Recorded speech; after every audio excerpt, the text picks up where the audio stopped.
One of the things that's really struck me about intellectual life is how often we get the questions wrong. And we often get them backwards, not just wrong, but actually backwards. So as a clinical psychologist, I've often treated people with anxiety, and people wonder, practically, individually, clinically, why are people anxious? And I think, that's a completely ridiculous question. The reasons for anxiety are starkly self-evident. What I wonder is, why aren't people terrified out of their skulls so badly every second of their life that they can't even move? Yeah, and you all laugh because you understand that. It's like anxiety, that's no mystery. It's like brief spells of calm, that's a mystery. Okay, and a client will come to me and say, well, I'm procrastinating. Why do I procrastinate? It's like, no, that's a stupid question. It's easy just to sit there and do nothing. What's the mystery is why you ever get up and do anything difficult at all. Procrastination is the default. And psychologists ask, doctors ask, well, why do people take cocaine? It's like, no, it's it's the wrong question. The right question is, why not, like an addicted rat, don't you just take cocaine all the time until you die? That's the question. And this question about meaning is like that too. Is there meaning in life? That's a stupid question. And I'm serious about that. That's not a question you ever ask yourself if you're in pain, right? Because when you're in pain, you know that life has a meaning. It's the pain. And you can't argue yourself out of that meaning. And so, when we're asking whether or not life has meaning, that isn't what we mean. What we mean is, in the face of life's pain and suffering, does life have any positive meaning? And that is not the same question. Now, I'm going to leave that aside for a minute, and I'm going to tell you a little story. It's a little experiment. I remember in 1989, when the Berlin Wall fell down, there was a great celebration in Berlin, and the Berlin Philharmonic Orchestra played a part in it, and they came out to a section of the wall that had been knocked down, where there was a huge crowd, and played Beethoven's Ninth. And I remember watching that, the great third movement, the triumphant third movement, and it was so wonderful to see everyone there and hear this orchestra playing those unbelievably remarkable notes in triumph that this horror show had finally come to a halt. You can imagine someone critically minded and rational at an event like that, standing behind you as you're listening to the great strains of that symphony manifest themselves, tap you on the shoulder and say, well, you know, that symphony is going to end. What makes you think it has any meaning at all? It's like, well, how do you respond to something like that? You say, you should reconsider the way you're looking at the world there, buddy. Because that's just not the right answer. It's just not the right question. It's like, the symphony has no meaning because it ends. Well, you're not paying attention to what's going on, if that's the way you think. Or maybe you're thinking too much. Yes, you're thinking too much and not paying enough attention. But it's more serious than that. And this ties in the issue of pain.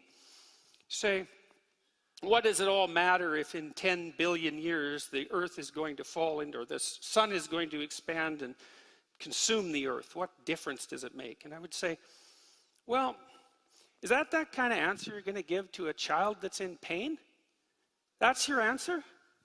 It's like, hey, you've got the flu, you're anxious, you're having a nightmare, you're in terrible pain, but in 10 million years, who the hell is going to know the difference?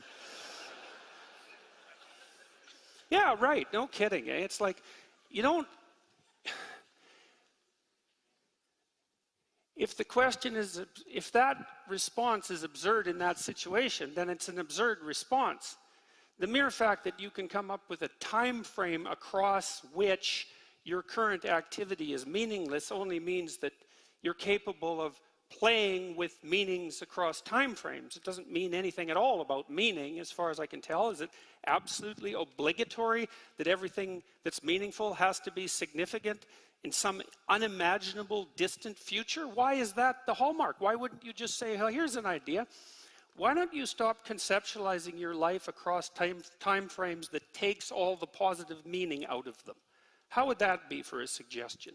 Maybe the fact that posing the question in that way makes you feel miserable and wretched and futile is an indication that there's something wrong with posing the question in that manner. And you might say, well, there's nothing wrong with posing questions. And I would say, well, that brings us back to the child in pain problem. Sometimes there is a problem with posing questions in a certain way. And what difference is it going to make in 10 million years is not a sufficient response to someone who's suffering. And then you might say, well, we could expand that idea even. We could play with that idea of suffering. We could say, well, maybe it's a child in Auschwitz, you know, and the suffering isn't merely a consequence of an illness. Not that that's trivial, but the suffering is the consequence of conscious malevolence. How about that? And the purpose of the malevolence is just to make things worse. And to top it all off, because malevolence is a form of art, it's not only to make things worse, it's to make things worse in the worst possible imaginable way, which is basically to amplify the suffering of someone maximally innocent in the most pointless way possible. Well, what's your answer to that? It's like, in 10 million years, what difference is it going to make? Life is fundamentally meaningless? It's like, what kind of answer is that? It's an answer that shows that the framework within which that question is generated is invalid. That's what kind of answer it is.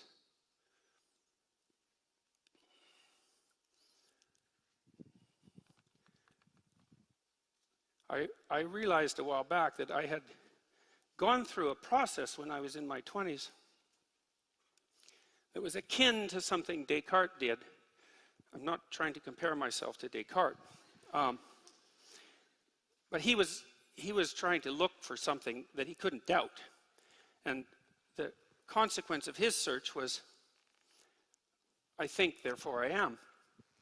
Which I don't think is exactly a good translation of what Descartes meant. I think he meant something more like, I can't dispute the reality of my own consciousness. Something like that. And that's good. That isn't where I got to in my contemplations. I was looking for something that I regarded as incontrovertible. And I was fortunate at that time because I was reading Alexander Solzhenitsyn, and Solzhenitsyn wrote the Gulag Archipelago, among many other things. And the Gulag Archipelago is a description of the absolute catastrophes of the Soviet state and the entanglement of the individual psyches of the Soviet citizens in that catastrophe, their descent into deceit and cruelty, deceit, resentment, and cruelty. And Solzhenitsyn said in the Gulag Archipelago that he thought the Nuremberg trials were the most important event of the 20th century. And the reason he said that was because the Nuremberg judgment, for better or worse, was that there were some acts that were so viciously brutal that there was no excuse whatsoever for engaging in them, no matter who you were or what your culture was or what your rationale was. And so for Solzhenitsyn, the Nuremberg trials established what you might describe as the transcendent reality of evil. And that's an unbelievably useful thing. It's akin to this idea of suffering, in my estimation, and because, well, it's the child in Auschwitz problem. It's that you need an answer to the problem posed by the suffering of innocence as a consequence of malevolence. You say that's evil, the conscious exaggeration of unnecessary suffering. And that gives you a vantage point. That's wrong. Whatever it is, that's wrong. Well, then you have a place to stand. You can say, oh, okay, now I know that there's something that's wrong. In a non-trivial way, in a way that can't be just dispensed with rational objections that emerge as a consequence of contemplation of the boundedness of life. Those answers aren't serious enough to address the issue. Well, so I thought, okay, well, I found something that I can grip onto or stand on without dispute. There are acts that are unquestionably evil. And that means that there are acts that are unquestionably good. Now, it doesn't mean that we know what they are, right? Because just because you know one pole of something doesn't necessarily mean you know the other.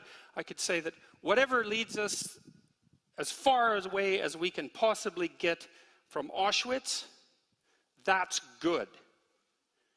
Well, I've been trying to puzzle out what that might be for 25 years, to outline it in a practical manner, I suppose, and an abstract manner. To understand if there's a root, a mode of being, let's say, that takes us away from undue suffering, but more than that, takes us away from undue suffering multiplied by malevolence.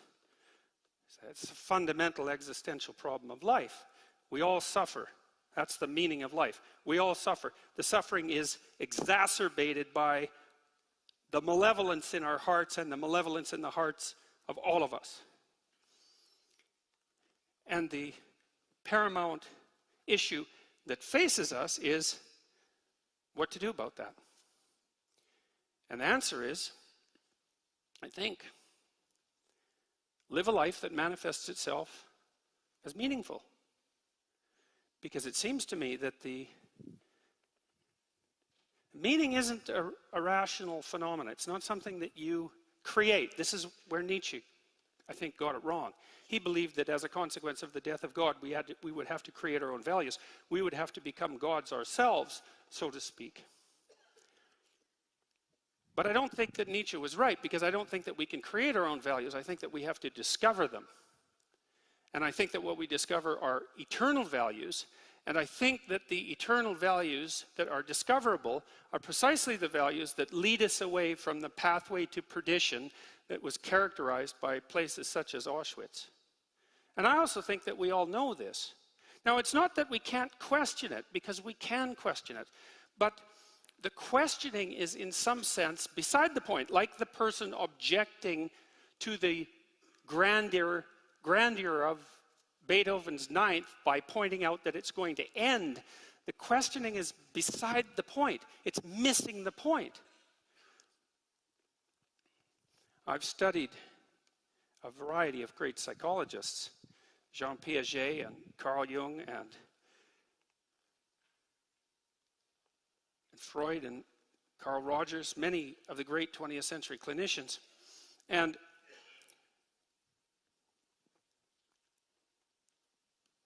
my sense is that, along with the biologists and the evolutionary psychologists, that we're starting to map out the pathway that might be the opposite of the catastrophic mode of being that leads us into pits of hell like Auschwitz. And that there's something genuinely real about it. Like, seriously real. Metaphorically real and literally real, both at the same time. That the instinct to meaning that you experience, for example, when you listen to something great, that experience of meaning that overcomes you, isn't some epiphenomena. It's not some mere reflection of some more fundamental process, but that which is more fundamental than anything else. Say, well, you can't deny that pain is real and suffering is real, and you can't deny that suffering induced by malevolence is the worst of all possible sufferings. Those are all undeniable as far as I'm concerned. Those are all meanings of life. And they're real enough so that if you encounter them, like if you encounter true malevolence, the probability that you'll walk away from it unscathed is very, very low. It will damage you psychophysiologically, and you might never recover. And that's real enough for me. Well, is the path away from that real? Is the path that transcends that real? Maybe it's more real. That's what I've come to believe, as pessimistic as I am about the nature of humanity, myself included. As real as I believe suffering and evil to be, it appears to me that the mode of being that leads you away from that enables you to bear the suffering with nobility and to be useful to others who are in pain, and to constrain the malevolence in your own heart and around you, that mode of being is more powerful than that which it is set against. And not only that, I think that we experience this. I think we experience it. We just don't notice. Maybe because we're too busy thinking, because noticing and thinking aren't the same thing. We see in our own lives when we're engaged in something deeply meaningful. Music is the best pathway to that, I think. It's the most rapid and indisputable pathway to that. Virtually everyone loves music, and music speaks of meaning. It does it directly. It shows you what life would be like if it was ordered and harmonious, and you were dancing along with it properly. It gives you an intimation of psychological integrity. But you watch your lives day to day, week to week, month to month, you'll notice that there are times when you're so deeply engaged in what you're doing, when what you're doing is so meaningful, the kind of meaning that announces itself, not the kind that you're creating, that life is so meaningful, you think, this is worth the suffering. And you think, well, that's meaning, right? Meaning is what makes the suffering worthwhile. Is that real? It's not something you think up, it's something that you discover. And you can watch, you could see, day to day, minute to minute, hour to hour, week to week. You can see when you're conducting yourself or being conducted in a manner that allows that meaning to reveal itself in a way that in the moment, even if you don't notice, the conditions of your life justify themselves. And that's really saying something, because pain and suffering and malevolence are real. And for something to justify that, it's really something for something to justify that. But when you find that, you find it in art, you find it in literature, you find it in the relationships you have with others, if those relationships are founded on trust and truth. You find it in what you say and do, if what you say and do comes from the heart. You can experience that. The price of experiencing it, I would say, is twofold. You have to take responsibility for being. You have to do that voluntarily, and that means that you have to take responsibility for the suffering of being and accept it and work to ameliorate it. And you have to do that voluntarily, and that's a barrier. I think very frequently that arguments like, well, what difference is it going to make 10 million years in the future, aren't hyper-rational objections to the nature of being itself, but hyper-rationalistic excuses for failing to bear the responsibility of living properly moment to moment and hour to hour.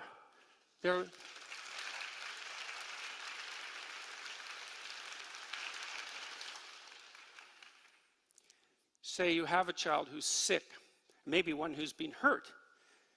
You say, well, what do you say or do in the face of that? Well, you say, hey, kid, I'm here with you. I'm here beside you. It matters what's happening to you. And we're going to do everything we possibly can to get through this together. And if you're lucky, you get a hug as a consequence of that. And you think, if you don't think that's meaningful, man, there's something wrong with your soul. And answer, what the hell difference is it going to make in 10 million years? That's the devil himself speaking. Well, that's good enough. So, thank you.